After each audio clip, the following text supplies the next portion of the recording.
We have a very special episode of the G Code today. I have two special guests. The main one is Miss Katelyn Buxton. She is the owner of Salon Rooted in Pennsylvania. She's also one of our Rich Life CEO students. And then I thought it would be a really good idea to have her professor, who is also my right hand with Pipp University, on today because she has so much context with working with Katelyn over the last year and a half. So welcome, Katelyn. Thank you for having me. I'm so excited. So just a couple of things for everybody that's listening. Her salon was voted best women's salon in Lee Valley area in Pennsylvania for 5 years in a row. Yep. She did a successful expansion in her salon. I got on your website and looked. I've never really known what your salon has looked like. It is gorgeous. Thank you. Thank you. Yep. And then also in the pictures, I saw your all's beautiful retail setup. You all carry, because you're also Orbe.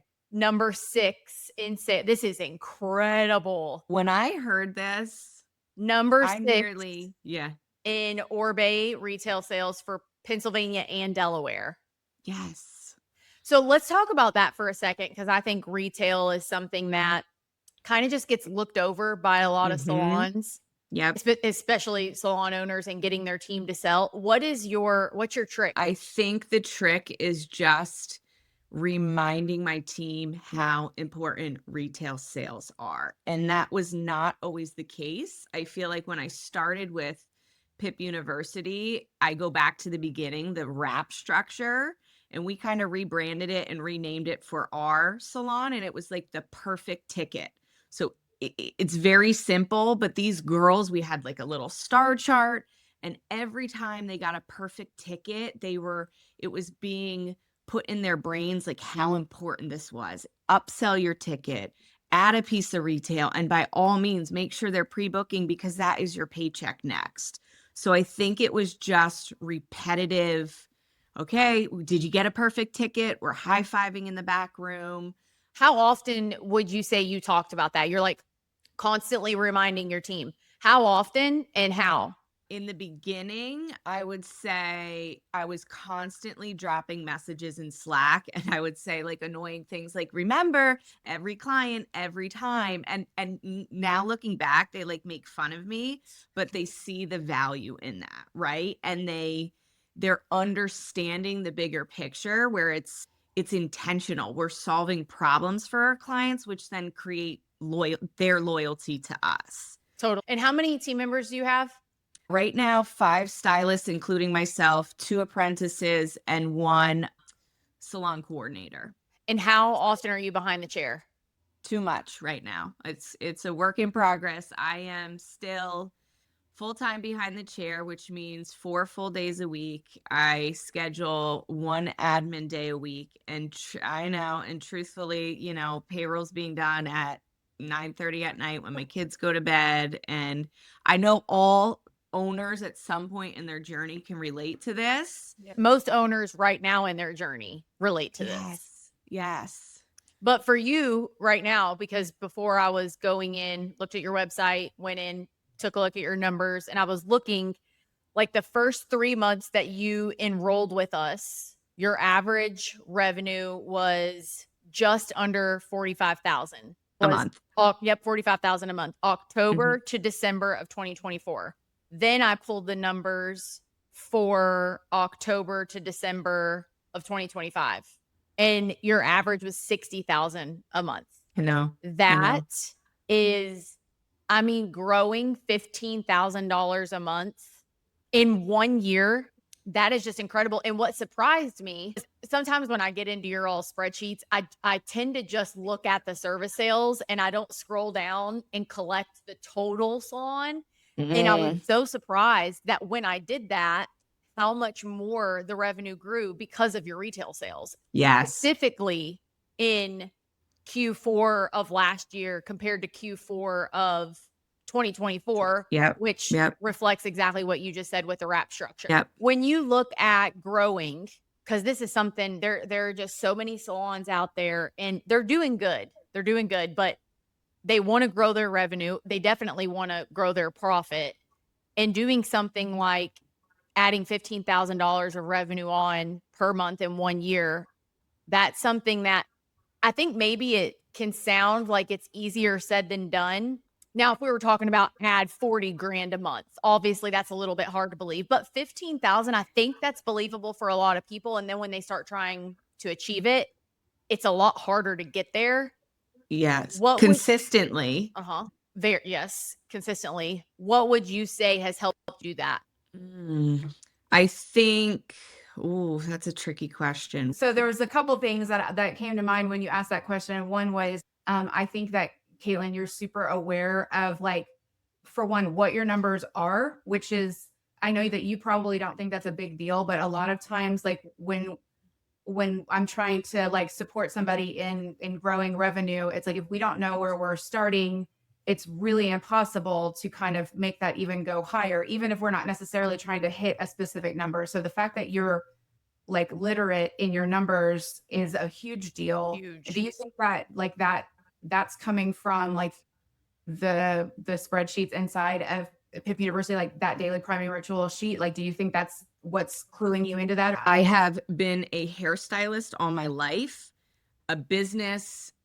I never opened a business. I opened a hair salon. So prior to being in Rich Life CEO, I had no idea what was going out, what was coming in. And I'm very grateful that I'm still in business 9 years later, literally just from that perspective of not, like, just completely winging it. So yes, learning the priming ritual, and now having Kat, who's at my front desk, she is now understanding it and passing it on to the team. I mean, that is the recipe for success. And I think it's very easy for me to get discouraged. Like, that was year 1 of Rich Life CEO. And I feel like finally it's integrated into the day-to-day of the salon. But I guess it doesn't matter because we're doing it. And clearly it's working because we're averaging 15K more a month. So slow and steady wins the race is, I guess, my message. And consistency, even when I feel like I'm just, like, nagging my team. That was the other part that I was going to ask about, because I feel like every time we get on a call, whether you have or haven't been consistent, really is, like, beside the point, because you are actually pretty aware of when you are and when you aren't, and when you're dropping the ball. And, like, I think bringing Kat in and allowing her to have some ownership over that has really supported you with, with consistency when things are kind of, dynamic and moving up and down. You got stuff going on, whether in the salon or in your personal life. If you want to find out more information on how we help salons just like Katelyn, or how we could help your salon, there's going to be a link in the description below this video, or you can DM us the words "I'm next" on Instagram for more information. And I think something that's really important too, Katelyn, is to note that, man, and people do not understand this, to grow revenue the way that you have with essentially the same team. If you were to hire like 5 or 6 more stylists, if you would have doubled your team or tripled your team, because that's easy to do if you start off with 3 people, doubling it is just to 6 people, tripling is to 9 people. But even if you just add 1 more person, maybe even 2 more people, your team hasn't grown that much for you all to be doing that much more revenue. And this is why I think that is such a good place to be in, because there are a lot of owners that are like, I need to hire, and I am all for hiring. But if you do not have the infrastructure for training the humans that they are, the business minds that they 100% can have, you are just a living example of that with your team. And the hairstylists they can be, or service providers if you have a spa, if you don't have that set up, and that comes from leadership skill, man, leadership skill and operational structure, then you hire a bunch of people that stay at $3,000 a month, $4,000 a month. So what's great is you've taken the approach that builds something sustainable and can build something that gets much bigger, because you bring people in now that the structure is there, and stylists truly know how to think and behave and communicate and give an ultimate guest experience. When you do really start adding on to your team, the timeline from them getting on the floor to hitting 10K a month in service sales is a fraction of the time that it takes somebody that just focuses on quantity. Yes. That makes me think of my two apprentices who, I'm working with one of my stylists and we're calling it Rooted Academy, and we're trying to build out this program. I'm sure many other salons, it's, everybody's trying to do the same thing, but I just can look to the future and see the foundational things they're already learning as an apprentice. Take the highlighting patterns and the haircut techniques, take that out of it, but they are already in the shampoo room, like talking about products, trying to solve problems. And I think them understanding the importance of a perfect ticket, like that is just going to set them up. Like you said, they're going to be successful faster because they already have the complete recipe. Whereas when I started with Pip, all of this was brand new for these stylists. So these apprentices and moving forward, any new hires, as long as they're willing to listen to the way we do things, I think you're absolutely right. It's just going to be smooth sailing. I'll never forget, like I came in like kind of midway in your journey. And so I got to enter like your numbers and everything sort of with fresh eyes as you had already been sort of practicing some of this. And I'll never forget like looking at your utilization with your team, and then two, the revenue numbers, and being like, wait, how long has this person been with? Wait, Right. like I don't know if you understand how exceptional this is. Like you're growing these people from, essentially nothing to a very large book in a short amount of time. I know. Yeah, when I wrote Erin last night, she was like, I don't know if you've had the chance to peek at her numbers, which obviously I was going to do that before this. And she goes, but they really are bananas. You mentioned something that I think is worth circling back to. You said, I opened a hair salon, not a business. Yeah. Explain that a little bit, because what we've been talking about for the last 10 minutes is not that anymore. So I can't remember if it was M's podcast with you or if it was Ashley's. I can't remember, but somebody mentioned, or maybe it was even you, the next level when you're a booked and busy stylist, you just automatically were programmed to think, okay, I'm going to go open a hair salon, right? And that's exactly what I did. And I remember vividly sitting in my brand new accountant's office, tuning him out. I couldn't have cared less about whatever he was saying. And I really just had no accountability for anything on the numbers side. And thank you, God, that I don't know if it was my ability to connect with people or, I can give a good haircut, if that sustained me all this time.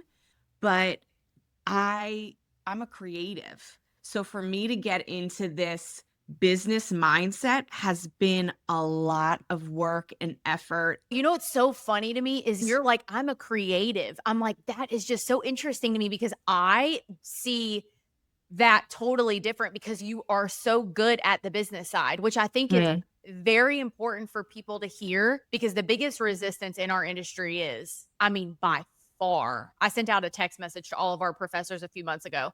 I'm like, name top 3 problems that our students have when they come into the program and that they struggle with the most. Every single one of them, hands down, said knowing their numbers and understanding them. And then they also said time management. And this is something that people struggle with a lot, is knowing their numbers. And so you can easily resist it and just think like, I am just not good at that. I'm never going to understand it. But it's like the one who wins is the one that sits in the discomfort. They're willing to face the really, really hard and not quit and not avoid it. Not just avoid it because it's so overwhelming and it makes you feel kind of dumb because you're not used to it. And you have not done that. And it's super clear that you haven't done that. I've done it messy. My team can attest for this. Sometimes my delivery and I've done it real messy, but I've also gotten to a place where I want to be the CEO of Rooted Salon, and I'm sick of being the number one producer and all of that. So I know the only way to get to that side is to put my head down and to, look at a spreadsheet 16,000 times until it does make sense, and Yeah, it's hard. That's why I think it's easy for me to say I'm a creative, because that's easy. Easy. I've mastered that. You've talked about the dance you have with your clients. You have one that's down. I can do that all day. Yeah. But put me in front of a spreadsheet and I'm clicking around. That is challenging for me, you know? Yeah, good for you. I wouldn't think that it would be challenging, and good for you to do that, because that's the 5% right there, you know? And Yeah. just like with doing anything, that eventually it will not be challenging. No one comes in to our curriculum. And it's like, oh, this is nothing. I don't know if I ever shared with you, Caitlin. I probably did, but when I came in, I had a cash flow sheet that my husband and I had built together, and he went to college and I did not. And so like he took, like he knows how to work Excel and all this stuff. So he built it for me. And I was so scared of that spreadsheet that I wouldn't even put our data entry. He did it for me. Nobody comes in literate and that. And then they become masters at it. It's like there's so much. I've definitely hit a point where I'm like, my time is so much more valuable doing whatever behind the scenes thing than it is out on the floor doing highlights. And the only person standing in my way of doing that is me, and I acknowledge that, but it's a scary place to be at. It is. It's so scary. It's so scary when you've built up something, you've been growing, and it's the one thing that you're really good in, you're really Yep. sure. And there's never a point throughout your day when you're behind the chair that you don't know what you're doing. That feeds the ego, man. Like, that feels really good. And almost every owner, they go through two identity crises. Mm. One is when they're finished behind the chair and they're like, what do I do? Mine didn't really come when I was finished behind the chair, because mine was an evolution. Like, I didn't just all of a sudden stop. It took me, like, I would say, a full year and a half to fully retire. So by then I had built up my role. And so when I completely finished, I was already immersed in that role. So that transition took so long. So it wasn't all of a sudden. When I went through a huge crisis was when I moved from Louisville to Texas, and my leadership team took over the day to day. I mean, that was honestly just excruciating to go through, because I didn't know why they needed me. I didn't feel important. Right. So it's either when you're retired from behind the chair, but then the other one is if you sell your salon. That is just because then you have no clue, like, who the heck am I? Especially, we all start off as hairstylists. That's what we get so good at. And then when that isn't there anymore, it is scary. At least for me, for many years, my worth and my identity is who I am behind that chair. So you're not only going through it in a business sense when you transition, but like a personal, like, am I valuable? Because I don't have clients writing me 5-star reviews 6 times a day anymore. So am I that great? Is Katelyn amazing? I mean, it's very fickle if you think about it. I got really addicted to the instant gratification of being behind the chair. And there is no instant gratification in the CEO role. There is only delayed gratification, visionary, like, I'm looking 3 months and 1 year out. There is no like, oh, I did a thing. Look how pretty it is. Yay, go me, every 15 minutes, I think that is one of the hardest things for me in leadership is, again, out on the floor, my job is to please people. Okay. I am the best people pleaser there is. Like, seriously, I'm really skilled at it. It's a blessing and a curse, because then you translate that and go in the back room, and I have to, take that hat off and then say something or address something with a team member that is not, I'm not going to be pleasing you. I'm actually going to upset you. We're going to have an uncomfortable conversation. And I think the flip flop of both of that is something I struggle with daily, because it's a really hard dance. And then, as a booked and busy stylist, I've got 6 minutes to pee, mix my color, and have that difficult conversation. So I really look forward to the day that, I am not behind the chair as much as I am right now. And that day is coming. It's in the calendar, fall of this year. It's going to happen. Wow, good for you. Good Yeah. for you. So let's talk about that a little bit. When you start going through things and they're hard and you're not very good at them, Even Mm, if your full identity isn't found in that, it take your confidence and your ego take a hit. And then you start to question, like you said, am I valuable? One of the things that I question is, am I smart? Like, can I actually do this? I've called it foundational confidence. I don't know if that's a thing. That's just like what I've come up with. It's like this confidence that's been built over years. It comes from mm, childhood, my teenage years, the way that my mom raised me.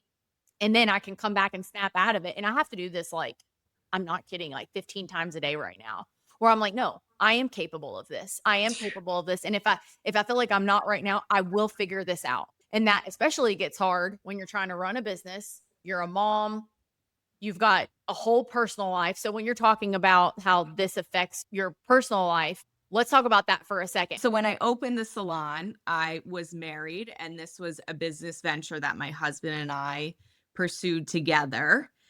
It was never the plan that he was going to be employed by the salon, but I don't even remember the circumstances, but he ended up taking over the front desk and everything involving payroll, back end, all of that. So again, it fed into my mindset of like, I'll be the hairstylist and do good hair because I'm so good at it, and he will manage all of that. So fast forward to fall of 2022, I had just had my son, my second. I'd come back to work, and literally just shit hit the fan. I had a complete staff walkout. In the midst of recovering or getting my bearings together from that, I had realized that my husband had completely neglected all of the financial things. Rent hadn't been paid for months. Like it was a hot mess. So I had to sit in the humiliation of my entire team leaving me. I just had my second child. My husband had to quit, go out and find a job because I no longer could keep him on payroll. And I just remember that being like a crazy dark time in my life, obviously. And I remember for a good 3 months, every client that sat in my chair, I mean, we went from a hustling salon to it would be me and my 1, 2, 3 clients. And at the time, I was able to hire an apprentice to help me. But they'd be like, "What happened?" Yeah. And at that time, I couldn't even fathom what had happened. I was just surviving. I swore I wasn't going to build again. Like that was too much. I'm not going to do that. And literally God said, "Actually, Rooted is meant for so much more. You are going to rebuild again. I'm going to give you this second chance, and you're going to do this 100% on your own." So I remember a handful of stylists came, joined the team, and then the landlord was like, "Oh, we're going to raise rent." And I was like, "You know what? I think we're done in this space. I think I want to grow this into something more, and I'm kind of maxed out here. We were only 4 chairs." And then funny enough, I reached out to Ashley, the 610, because we are in the same area. She's probably like 45 minutes from me, and she is just, as you know, a powerhouse. And I was like, I gotta talk to her. Like, I don't even know. At that time, I didn't even know how incredible she is and was, but I was like, I want to go to dinner with her. So we met up, we had dinner, and she started asking me these questions like, well, what are you doing a month? Like all these numbers questions. And I was like, I have no idea. How am I going to expand a salon if I can't even answer these basic questions? And then she had mentioned Pitt University, and I looked back to one year I took my salon to this, like, I don't know, camp salon retreat in the Poconos where you spoke, Heather, and you just captivated the entire room. I continue to follow you on social media. And I knew that if I was going to, number one, be given the second chance at rebuilding my business, if I was going to move forward with expanding and, investing all that money into a fit out, that I needed to have PIP be my insurance policy. I needed systems, and I couldn't do that on my own. So it was terrifying because I knew I was about to open a part of my brain that had never been exercised before. And I was scared. I was scared of the numbers. I was scared to understand Were we doing well? Is that like that was really hard for me. And to look at it, to like actually face it. If you look back, was that something that you said it scared you? Were you like, I am not capable of this? Still feel that, but I also hear this voice that is like, but you will conquer it. You're scared of it, but you have to do this. This is part of being a business owner. And every time I go into a tough conversation at the salon, although I do it, you know, messy, I'm like, but you have to have this because you are going to conquer it.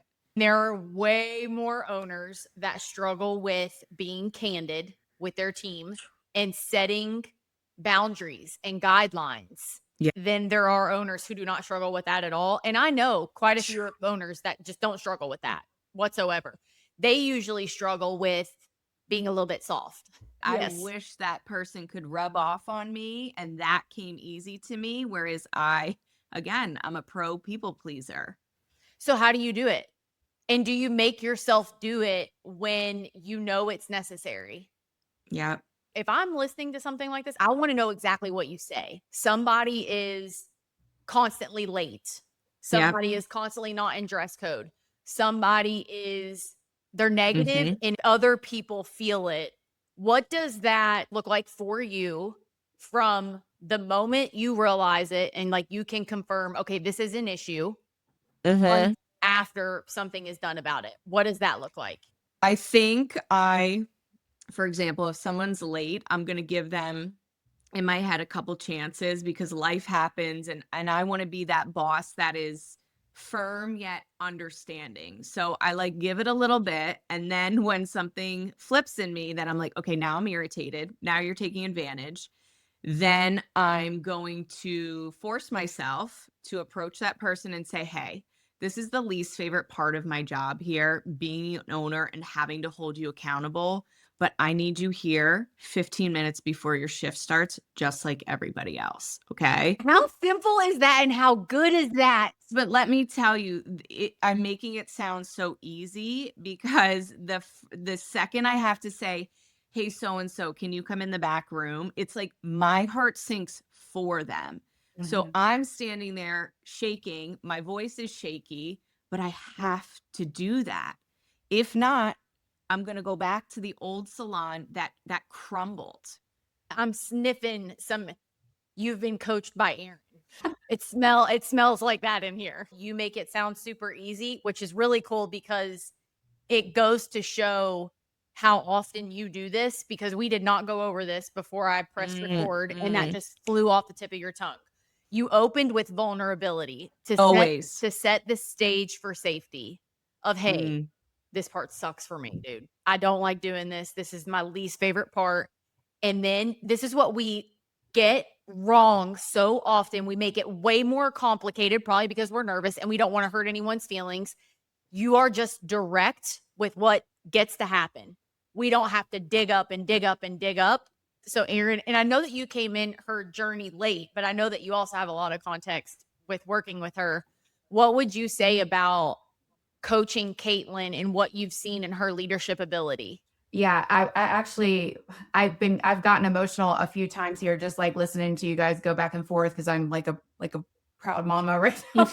Like really, your story is so impactful and I think really super relatable. And I think that some of your grit comes from already having walked through fire to get to where you are. And I think that you do actually get to a point inside of all of this where it's like, you know what you're made of and it gets to be simpler instead of all this doubt. I always like to go to, can I live with worst case scenario? Okay, yes, then I can move on from there. And I feel you do that a lot when we are having those kind of conversations. One thing that came to mind when you guys were talking about the way that you approach your team is Brene Brown talks about, I think it's 6 seconds of discomfort. If you can make it through that 6 or 8 seconds of discomfort before you're about to have a difficult conversation with somebody, it's really easy. And I feel like that is just a really good metaphor for how I see you move inside of your business in general. And you've said the word messy a lot. And I equate that with something that Heather touched on, which is some vulnerability. You're vulnerability is a superpower. It actually creates safety inside of your team, whether you're having a difficult conversation or you're gassing them up. They know what they see is what they get. And the other thing I will say is that you talked about being a creative, and you absolutely are. And passion is another word that I would put with that. And what I have seen from you, and then also what I understand just about the transition from stylist to owner to, not being behind the chair and being the visionary and the CEO, is that like there is creativity in the CEO. And I see you, like there's parts of you that's like drawn to the things that that you could create if you had more time. Yes. Like it's like shifting the mindset from that instant gratification, like I know exactly what I'm doing here, it's not scary, to like, oh, I could create whatever I want. And your passion is able to kind of like move from that behind the chair, just that one person in front of you, to whatever, really. It's very true.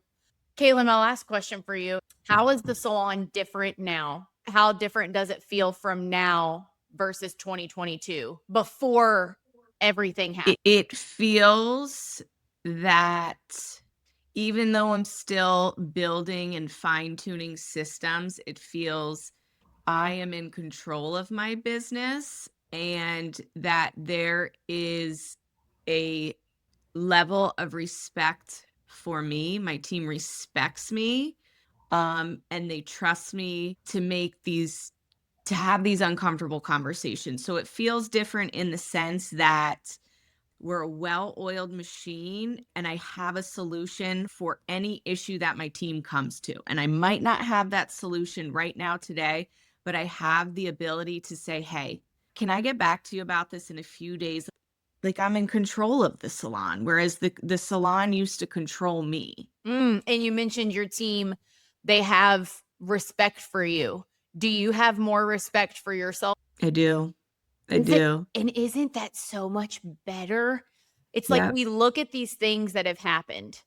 I have gone through them. Gut wrenching. I wrote a post on Instagram. It was like over a year ago. And I was like, I was legitimately crying in my mashed potatoes at the dinner table with my husband, like, Aaron has went through the exact same thing. And it's like, if you're willing for your heart to not be hardened, because it can be real easy for resentment to come in and take over.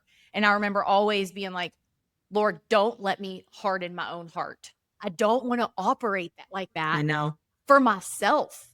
For who cares? I don't care what they deserve. And there's no way that I'm going to grow to my fullest potential if I'm operating that way. I sat in that space for a long time until I was like, I hope they're doing well. I hope this is what was exactly meant for the next step of their career. But yes, I know that feeling where you're so hurt. You're so betrayed. And then it's like after that, with constantly me rerouting my mind, being like, no, don't let yourself, because that's what the brain wants to do. It wants to protect you. So I just think it's a beautiful, beautiful and resilient and gritty story of what you have managed to do. And it's a journey to be respected. I know that so many people are going to listen to this and they are going to find themselves in you. And half of the battle is just feeling like you are not alone. And it sounds very, very cliche, but I actually hooked a AI up to our Slack for Rich Life CEO. I hooked it up to every channel. And I was like, I want you to give me the top 5 things that are most talked about. The first one was, how do I pay my team? But the fifth one, and this was so surprising to me, was loneliness as an owner. We have 7 years of data. Our Slack is a gold mine. And for number 5 thing most talked about ever to be how lonely it is as an owner, we have to give more credit to that topic. And so many people are going to feel that listening to this episode. You inspire me every day. That means a lot to hear. I admire both of you, and this has been an honor to have this conversation and to chat out loud and to be considered to be in the same arena as you guys. It means a lot. It really does. Oh, so good. Okay, so tell me, where can people find you? So on Instagram, the salon's page is Salon Rooted. I feel like in closing, being a business owner, whether it's a salon, whether it's whatever other industry, I feel like it exposes the parts of you that need the most work. And as I'm going through, a personal journey, a divorce, raising 2 young kids as a single mom, I feel like somehow side by side, the struggles I'm having as a leader in the salon are literally mirroring the struggles I'm having in my personal life. And it's so hard to walk into the salon and be smacked in the face by those struggles, and then to walk in home and be smacked in the face with those. But I think if I can, or we can collectively, any other salon owners feeling the same way, like pause and sit in that, I am determined to overcome those same obstacles I've been facing for the last however many years. Yeah, that is what I was going to say is when we do interviews in the salon, I have a whole spiel that we do during our second interview, which is about personal accountability.